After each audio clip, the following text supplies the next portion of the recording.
එක ඕක් ගහක වයසක බකමූණෙක් ඉන්නවා. මේ බකමූණ හැමදාම වටපිටාව වෙන ගොඩක් දේවල් දකිනවා. දවසක් ඌ දැක්කා එක පිරිමි ළමයෙක් වයසක මිනිස්සෙක්ට බර කූඩයක් උස්සගෙන යන්න උදව් කරනවා. තව දවසක් ඌ දැක්කා එක ගෑනු ළමයෙක් එයාගේ අම්මට හොඳටම කෑ ගහනවා. බකමූණ වැඩි වැඩියෙන් දේවල් දකින තරමටම ඌට කතා කරන්න තියෙන ඕනිකම අඩු වුණා. ඉතින් ඌ නිතරම වටපිටාව වෙන හැම දෙයක්ම වගේ නිහඬවම බලාගෙන හිටියා.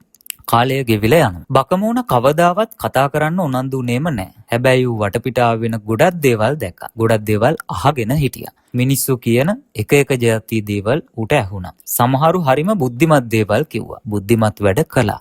ඒ ඇසේ සමහරු නොඑක් බොරු කිව්වා. මෝඩ වැඩත් කළා. එක දවසක් අලියෙක් වැට කඩාගෙන පැන්න කියලා කාන්තාවක් ලතෝනි දෙනවා ඌට ඇහුණා. තව දවසක් මං ජීවිතේ කවදාවත් කිසිම වැරැද්දක් කරලා නැහැ කියලා මිනිස්සෙක් පුරසාරම් දොඩවනවත් බකමූණට ඇහුණා.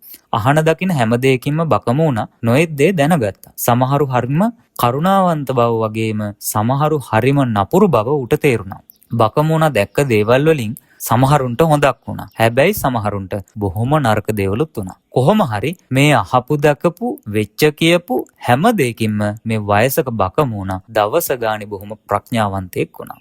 අනුන්ගේ ඕපදූප හොයන්න යන්න එපා. හැබැයි මේ බකමූණ වගේ ඔයත් ජීවිතේ පරිණත මිනිස්සෙක් වෙන්න කැමති නම් ඔයාගේ වටපිටාවේ වෙන දේවල් වලට අවධානය දෙන්න. මිනිස්සු කියන්න හදන දේවල් වලට ඇහුම්කන් දෙන්න. ඒකෙන් ඔයාගේ ජීවිතේට ගොඩක් දැනුම, ගොඩක් මතකයන්, ගොඩක් අත්දැකීම් එකතු කරනවා වගේම ඔයත් එක්ක සුන්දරව ජීවිතේ බෙදා ගන්නත් හුඟක් සුන්දර මිනිස්සු ඔයාට මුණ ගැහෙවි. ඒ නිසා හොඳට මතක තියාගන්න. කවදාවත් එපා හුදෙකලා වෙන්න. හැබැයි නිතරම පුරුදු වෙන්න අඩුවෙන් කතා කර වැඩිපුර සවන් දෙන්න. වටපිටාව ගැන වැඩිපුර ඔබ්සර්ව් කරන්න. ඔයත් දවස ගානෙම ප්‍රඥාවන්තයෙක් වෙන්න.